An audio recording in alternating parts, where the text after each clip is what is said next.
ನಮಸ್ಕಾರ ಆತ್ಮೀಯ ವೀಕ್ಷಕರೇ. ನಾವು ದಿನನಿತ್ಯ ಜೀವನದಲ್ಲಿ ಕೆಲವೊಂದು ಕೆಲಸಗಳು ನಾವು ಅಂದುಕೊಂಡಂತೆ ಆಗೋದಿಲ್ಲ. ಅದಕ್ಕೆ ನಮ್ಮನ್ನು ನಾವು ದೂಷಿಸಿಕೊಳ್ತೀವಿ. ಆ ಕೆಲಸವನ್ನು ನಾವು ಖಂಡಿತ ಮಾಡಬಾರ್ದು. ನಾವು ಅಂದುಕೊಂಡಿರೋ ಕೆಲಸ ಆಗಲಿಲ್ಲ ಅನ್ನೋದಕ್ಕೆ ನಮ್ಮ ಸಾಮರ್ಥ್ಯ ಮಾತ್ರ ಕಾರಣ ಆಗಿರಲ್ಲ. ನಾವು ಹೋಗುವಂತಹ ದಾರಿ ಏನಿರುತ್ತೆ ಅದನ್ನು ಒಂದು ಸಣ್ಣ ಬದಲಾವಣೆ ಮಾಡಿಕೊಂಡ್ರೂ ಸಹ ನಾವು ಅಂದುಕೊಂಡಿದ್ದನ್ನು ಸಾಧಿಸೋದಕ್ಕೆ ಸಾಧ್ಯವಾಗುತ್ತೆ. ನಮ್ಮ ಒಂದು ಸಣ್ಣ ಅಭ್ಯಾಸದ ಬದಲಾವಣೆ, ಸಣ್ಣ ಯೋಚನೆಯ ಅಥವಾ ಯೋಜನೆಯ ಬದಲಾವಣೆ ಮತ್ತು ಸಣ್ಣ ಪ್ರಯತ್ನ ಕೂಡ ನಮ್ಮ ಜೀವನವನ್ನು ಒಂದು ಬದಲಾಯಿಸಿ ಒಂದು ಉತ್ತಮ ಮಾರ್ಗದಲ್ಲಿ ಹೋಗೋದಕ್ಕೆ ಸಹಕಾರ ನೀಡುತ್ತೆ. ಈಗ ನಾವು ಒಂದು ಗಿಡವನ್ನು ನೆಟ್ಟಿರ್ತೀವಿ ಅಂತ ಇಟ್ಕೊಳ್ಳಿ. ಅದು ಒಳ್ಳೆಯ ಸುಂದರವಾಗಿ ಹೂ ಬಿಡತ್ತೆ ಅಂತ ನಾವು ಅಂದ್ಕೊಂಡಿರ್ತೀವಿ. ಕೆಲವೊಮ್ಮೆ ಏನಾಗುತ್ತೆ, ಮೊಗ್ಗು ಬಿಡತ್ತೆ, ಇನ್ನೇನು ಹೂ ಅರಳಬೇಕು ಅನ್ನೋ ಸಂದರ್ಭದಲ್ಲಿ ಆ ಮೊಗ್ಗು ಉದುರಿ ಹೋಗುತ್ತೆ. ಆಗ ನಾವು ಗಿಡಕ್ಕೆ ಹಾಕಿರುವಂತಹ ಮಣ್ಣು ಏನೋ ಸಮಸ್ಯೆ ಆಗಿರ್ಬೋದು, ಅಥವಾ ಅದಕ್ಕೆ ನಾವು ಸರಿಯಾದ ಪೋಷಕಾಂಶದ ಕೊರತೆ ಆಗಿರ್ಬೋದು. ಈ ರೀತಿಯಲ್ಲಿ ಯೋಚನೆ ಮಾಡ್ತೀವಿ.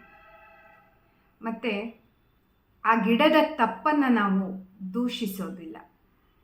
ಹಾಗೆಯೇ ನಮ್ಮಲ್ಲೂ ಸಹ ಅದೇ ರೀತಿಯಲ್ಲಿ ಆಗಿರುವಂಥದ್ದು.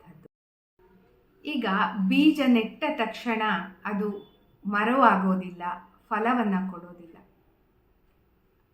ಅದರ ಬೆಳವಣಿಗೆಗೆ ಸ್ವಲ್ಪ ಸಮಯ ಬೇಕಾಗತ್ತೆ.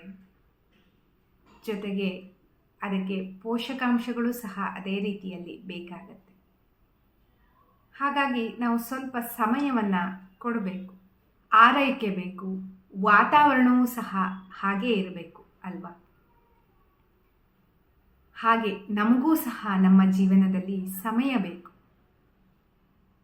ನಿನ್ನೆ ಮಾಡಿರುವಂತಹ ತಪ್ಪುಗಳನ್ನು ಖಂಡಿತ ಹೊರೆ ಮಾಡ್ಕೋಬೇಡಿ.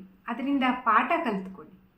ನಿಮ್ಮನ್ನೇ ನೀವು ಕೇಳಿಕೊಳ್ಳಿ, ನಾನು ಈ ದಾರಿಯಲ್ಲಿ ಇನ್ನೊಂದು ಸುಂದರವಾದ ಹೆಜ್ಜೆಯನ್ನು ಇಡ್ಬೋದಲ್ವಾ, ಹೇಗಿಡ್ಬೋದು ಅಂತ ಪ್ರಶ್ನೆ ಮಾಡಿಕೊಂಡಾಗ ಅದಕ್ಕೊಂದು ಉತ್ತರ ಬಂದೇ. ದೊಡ್ಡ ದೊಡ್ಡ ಬದಲಾವಣೆಗೆ ಕಾಯುವಂತಹ ಅಗತ್ಯ ಇಲ್ಲ.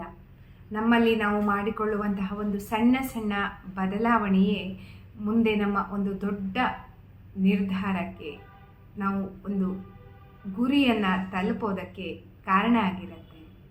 ನಿಮ್ಮ ಒಂದು ಪ್ರಯತ್ನಕ್ಕೆ ನೀವು ಗೌರವ ಕೊಡಿ. ಏನೋ ತಪ್ಪು ಮಾಡಿದೆ ಅನ್ನೋದಕ್ಕಿಂತ, ಕೊರಗೋದಕ್ಕಿಂತ ನೆಕ್ಸ್ಟ್ ಏನು ಮಾಡಬಹುದು ಇದರಿಂದ ಅನ್ನೋದನ್ನು ಯೋಚಿಸುವಂಥದ್ದು ಬಹಳ ಮುಖ್ಯ ವೀಕ್ಷಕರೇ. ಜೀವನದಲ್ಲಿ ನಾವು ಹೊಸ ಹೊಸ ದಾರಿಯನ್ನು ಹುಡ್ಕೊಂಡು ಹೋಗೋದ್ರ ಕಡೆಗೆ ಗಮನ ಹರಿಸಬೇಕು. ಏನಂತೀರಾ?